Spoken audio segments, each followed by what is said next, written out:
All right, let's dive right into this explainer. What if society's absolute obsession with formal degrees is actually blinding us to the real engine of human mastery?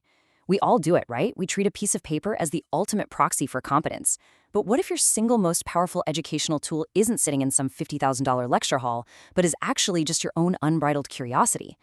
Today, we're unpacking the mechanics, the real-world advantages, and the stark reality of autodidactism, and we'll see exactly why becoming a sovereign learner is pretty much the ultimate unfair advantage in the modern landscape. Let's get into it. Section 1. The Credential Trap. Confusing the map with the territory. I really want you to think about this for a second. Have we confused the map with the territory? Look, a degree is a socially legible marker. It's an incredibly useful shortcut that systems use to filter for compliance and standardized exposure. But fundamentally, a degree is just a map of where you've been. It is not the actual territory of what you know. When we as a society decide that only knowledge spoon-fed through a formal, structured program counts, we systematically undervalue the deep, rigorous, and completely uncertified expertise built by independent learners. Which brings us to this absolutely wild realization. We have outsourced our intellectual sovereignty to the registrar's office. Let that sink in for a moment. Modern institutions basically hold a total monopoly on what counts as legitimate learning. We've been completely conditioned to believe we're only truly educated when an institution stamps us with their approval. But historically speaking, this monopoly is a total anomaly, and it forces us into this false choice between seeking external validation through grades or just following our actual internal obsessions. So let's ground ourselves here with a clear definition. Autodidactism is simply the practice of self-directed learning. It operates on the premise that learning isn't something done to you by a school, it's something you do for yourself. Think about Socrates, Shakespeare, Benjamin Franklin. Literally none of them had modern degrees. They built the foundations of our entire world relying completely on this method. And I love this comparison because it perfectly illustrates how knowledge is actually held in the mind. Formal education, by its nature, rewards compliance. You follow a prescribed curriculum, you pass the exam. That kind of institutional knowledge, it often ends up feeling like luggage. It's just this external baggage you carry around, and frankly, you usually drop it the second the test is over. Autodidactic knowledge, on the other hand, is fueled by pure curiosity. Because you specifically sought it out to answer your own burning questions, it weaves itself permanently into your identity. It literally becomes part of how you think.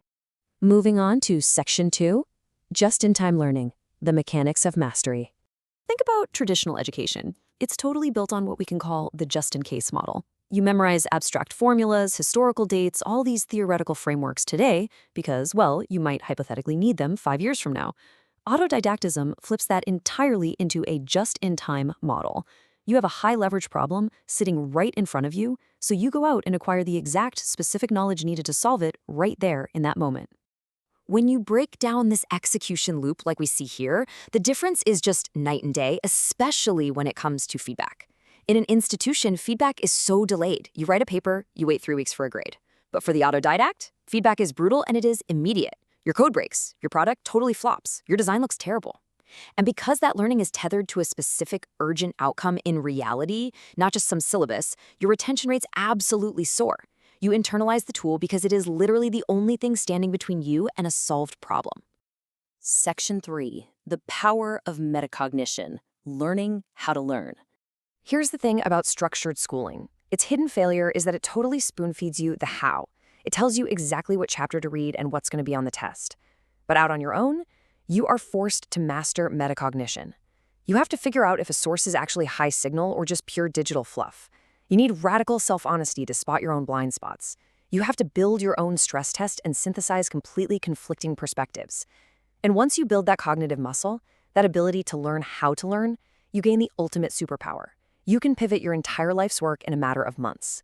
Next up, Section 4, the innovation of silo busting or intersectional learning. You know how formal education loves its boxes? You're forced into an intellectual silo where you view the world strictly through finance or strictly through design. Well, self-directed learners are natural silo busters. Because their curriculum is driven by fluid curiosity, they cross-pollinate ideas across centuries and completely unrelated traditions. Picture a software developer who obsessively reads ancient Stoic philosophy to build more intuitive, human-centric apps. That intersection right there, That is exactly where original insights are born. They see patterns that certified generalists completely miss. All right, Section 5. The Internet's staggering gap. Access versus agency. Guys, for the literal first time in human history, the lectures of the world's best professors, primary source texts, technical documentation, it's all sitting right in our pockets, basically for free, as long as you have Wi-Fi. But this has exposed a truly staggering civilizational divide. The modern bottleneck to education is no longer access to information. No way. The real divide is between those who use this access for passive consumption, endlessly doom-scrolling feeds and short-form videos, and those who use it for sovereign education. What separates those two groups isn't resources. It's cultural courage, it's internal discipline, and it is the sheer agency required to navigate this massive sea of knowledge without a supervisor looking over your shoulder. Finally, let's look at Section 6, the sovereign learner, strategies and risks. Now, we have to keep it real here. We need to be clear-eyed about the limitations because pure autodidactism isn't some magic bullet. First off, it obviously cannot substitute for institutional entry and gate-kept professions.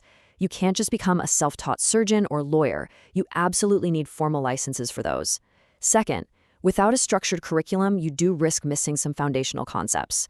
Third, there is a very real loneliness tax. You miss out on the built-in social architecture of having peers and mentors right down the hall. And finally, credential bias in hiring is a reality. Employers often prefer the cheap filter of a college degree over the expensive, time-consuming process of actually evaluating someone's competence, which unfortunately can lock really talented autodidacts out of opportunities. So, how do we actually bridge this gap? Well, the sources outline some highly actionable strategies for making self-directed learning rigorous and, crucially, visible to others. You can combine structure and freedom by, say, using curated reading lists to hit personal milestones. You absolutely must translate your invisible learning into visible signals, publish projects, contribute to open source work, or just go past industry certifications. It's also super vital to build your own social architecture. Go find communities to get that critique and accountability you're missing from a classroom. And finally, maintain your intellectual ownership.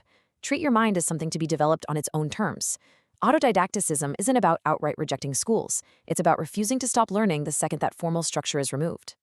Look, in a world defined by rapid, relentless obsolescence, real, actual capability is always going to speak louder than a certificate. But to acquire it, you've got to make a mindset shift. You have to transition from seeking permission to exercising agency. You need the self-trust to start without a guide and the discipline to keep going when absolutely no one is watching and no one is grading you. So ask yourself, are you waiting for a syllabus to give you permission to become an expert? The world's best library is literally in your hands. It's time to have the audacity to use it.